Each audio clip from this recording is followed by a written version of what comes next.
This One's Wife. Go away and do this. Hello, I'm H.G. Tudor. This One's Wife won't appreciate being kept away from the headlines as a consequence of the assassination of Charlie Kirk. After all, as a narcissist devoid of emotional empathy, her needs come first ahead of everybody else, even when it relates to the tragic loss of life. She hasn't been having a particularly good time of it as of late, and if she thought that she was going to get some support from those in her home city, well, she needs to think again, because Mary McNamara writes in the Los Angeles Times. Here's a surprise. Season 2 of With Love, Meghan, This One's Wife's lifestyle show, did not crack the Netflix top 10 after its premiere. I admit to being part of the problem. Season 1 was such an apoplectic, fit-inducing experience. This One's Wife, sweetheart, you did not invent the frittata. No one likes dried flowers as a garnish.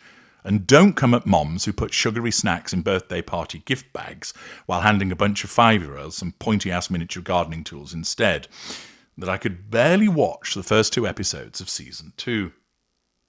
Arranging flowers and making unnecessarily fancified s'mores with professional chefs David Chang and Christina Tosi, forcing Chrissy Teigen to not only use a NASA-level kitchen scale to produce homemade Cheez-Its, but also identify and pluck her children's birth flowers to make dried flower jewellery.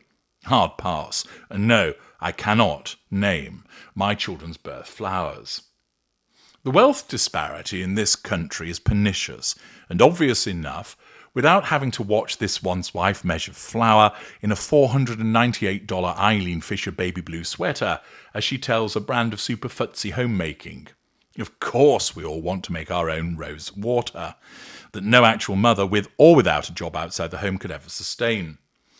Once again, exhibiting the failure of This One's Wife to read the room, whereby, as a consequence of her absence of emotional empathy, she appears on a programme wearing expensive clothing, talking about expensive activities inside an expensive house without considering the impact on any potential audience. The article continues, even if we had the time or 7 different types of rolling pins, who has that much counter space? Or a freaking craft barn? Does she know about California's housing shortage? Many are predicting that With Love, Meghan will not get a 3rd season, though a Christmas special is on the books. And as with anything involving This One's Wife, there has been a lot of hate thrown around, particularly from the British press. I take no pleasure in hating With Love, Meghan. This One's Wife is a local gal who inarguably got a very bum deal in her early married life. And I honestly want her to succeed, but maybe she will be better off returning to her previous profession, acting. Her Netflix deal may have been downgraded to First Look, but it's a big entertainment company. Surely there is something she could do. Here are a few suggestions. Call Ryan Murphy.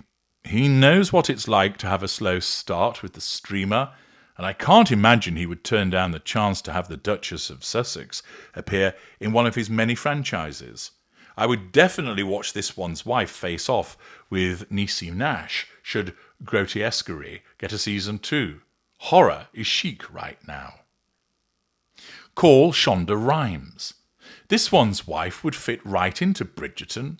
Hell, she could double up as a consultant. See which Harlan Cobens are left. There's a new adaptation of one of his novels on Netflix pretty much every month. And they're limited series. So This One's Wife would not have to commit for more than a year. Commission a darkly satiric chronicle of a lifestyle show that continually goes off the rails. A high-profile guest turns out to be fatally allergic to lavender. The crew gets sick from tasting a frittata made with unpasteurized eggs, straight from the hen house. Friendly banter between the host and a former game show colleague turns into a brawl as old resentments and scandals surface. You know what? I'm copywriting this one. Follow the path of least resistance and commission a mystery series, Murder in Monty Shit Show, say in which a winsome young woman recently married into a powerful family tries to break into a wealthy and prestigious community only to be ensnared in a web of deadly secrets. Grab Olivia Colman, make her the Texan matriarch of a political dynasty, and do a thinly disguised, fictionalized version of actual events. It seems a shame this one's wife can't exploit leverage, the kind of "I'm suddenly royalty and it's not that great" tales that helped launch the careers of Claire Danes and Anne Hathaway and keep the Hallmark Channel in business. Just think about how mad the British press would get about that. Accordingly, the article not only slams the series, like so many other people have done, presenting challenge fuel to this one's wife, but it provides some entertaining snark about what she should do. And it highlights two particular issues.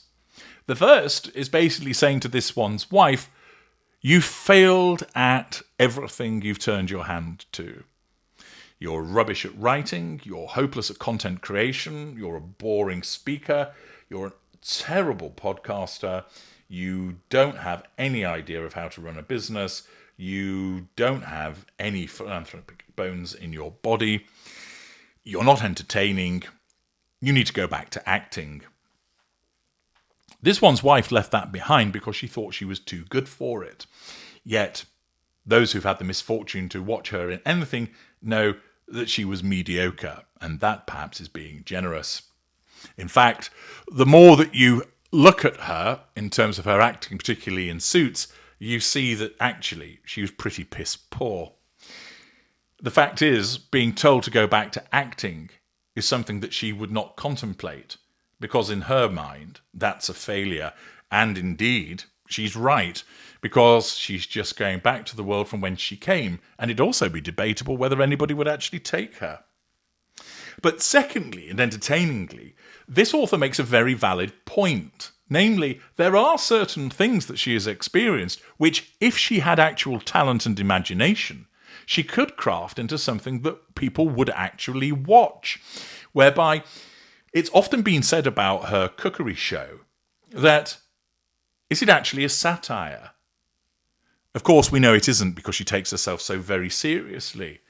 But if she had moved into that area to do it in a satirical way, more people would watch. And the suggestion of a darkly satiric chronicle of a lifestyle show sounds actually something that would be entertaining. Furthermore, she could utilise the experience of marrying into a powerful family and tries to break into a wealthy and prestigious community only to be ensnared in a web of deadly secrets, because the irony wouldn't be lost upon the audience in respect of the world from which she has come and one that she's attempted to get into. And again, that might be entertaining. But the problem is, this one's wife thinks she knows best, and it doesn't occur to her to do any of those things because she neither has talent, imagination, nor a sense of humour. Instead, she thinks that she can create a lifestyle brand and an associated show.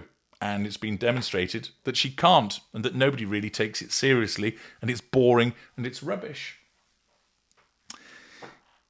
The article is challenge fuel to her. It highlights her failures across many levels. The show itself, and also her inability to demonstrate any kind of appreciable talent towards something which might actually get people to watch, and shows, in actual fact, once again, the epitaph of this one's wife is so apt. For were it not for her marriage to Harry, nobody would have bothered with her. Despite what she protests and what she thinks, they wouldn't. She's a nobody. She just happened to get lucky and ensnared the ginger dimwit. I'm H.G. Tudor. Thank you for listening.